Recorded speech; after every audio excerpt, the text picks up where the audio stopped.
8वां अध्याय। अर्जुन ने कहा, हे पुरुषोत्तम, ब्रह्मा क्या है? अध्यात्म किसको कहते हैं? हे मधुसूदन, कर्म, अधिभूत, अधिदेव तथा अधियज्ञ क्या है? और इस देह में अधिदेह कौन सा है?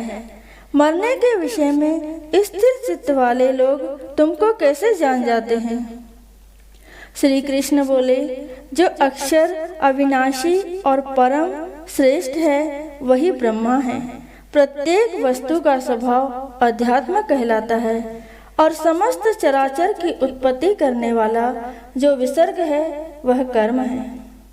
जो देह आदि नाशवान वस्तु है वह अधिभूत कहलाता है। विश्व रूप जो विराट पुरुष है वह अधिदेव है तथा इस देह में मैं ही अधियज्ञ हूँ। अंत काल में जो मेरा ध्यान करता हुआ शरीर त्याग करता है वह निसंदेह मेरे स्वरूप को पाता है। हे अर्जुन, अंत समय में मनुष्य जिस वस्तु का स्मरण करता हुआ शरीर त्यागता है वह उसी को पाता है। इस कारण तुम सदैव मुझ ही में मन और बुद्धि लगाकर मेरा ही स्मरण करते हुए संग्राम करो, तुम निसंदेह मुझको मिलोगे। हे पार्थ, अभ्यास रूप योग से युक्त हो दूसरी ओर न जाने वाले मन से सदा चिंतन करता हुआ पुरुष परम और दिव्य पद को ही प्राप्त होता है। अतः जो अंत समय में मन को एकाग्र कर भक्ति पूर्वक योगाभ्यास के बल से दोनों भवों के मध्य भाग में प्राण को चढ़ाकर सर्व के अनादि संपूर्ण जगत के नियंता, सूक्ष्म से भी सूक्ष्मतर सबके पोषक अचिंत्य स्वरूप सूर्य के समान प्रकाशवान तमोगुण से रहित परम पुरुष का ध्यान करता है वह उसको मिलता है। वेद के जानने वाले जिनको अक्षर कहते हैं, वीतराग होकर सन्यासी जिनमें प्रवेश करते हैं तथा जिसको चाहने वाले ब्रह्मचर्य का आचरण करते हैं, उस परम पद को मैं तुमसे कहता हूँ।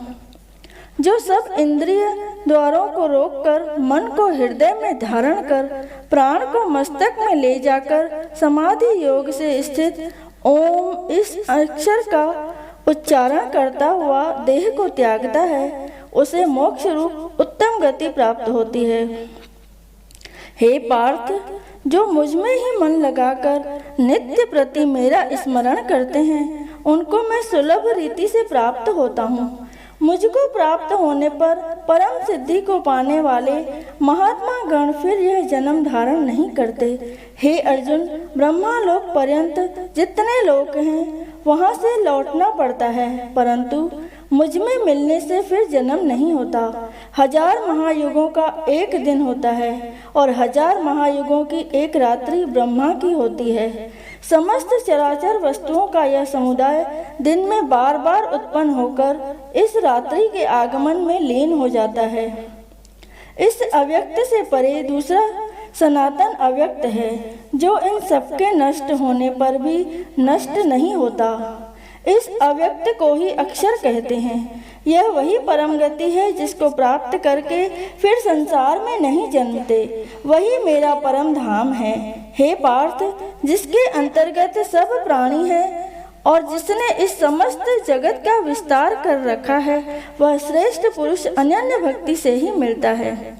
जिस काल में योगी जन देह छोड़कर फिर नहीं लौटते और जिस काल में लौट आते हैं, अब वह काल बतलाता हूँ।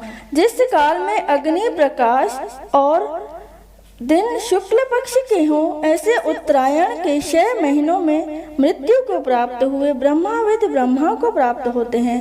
धूम्र रात्रि कृष्ण पक्ष दक्षिणायन के 6 महीने इनके मध्य गमन करने वाले चंद्रमा की ज्योति तक पहुँचते हैं और लौट आते हैं। संसार की नित्य चलने वाली शुक्ल और कृष्ण नाम की 2 गतियां हैं।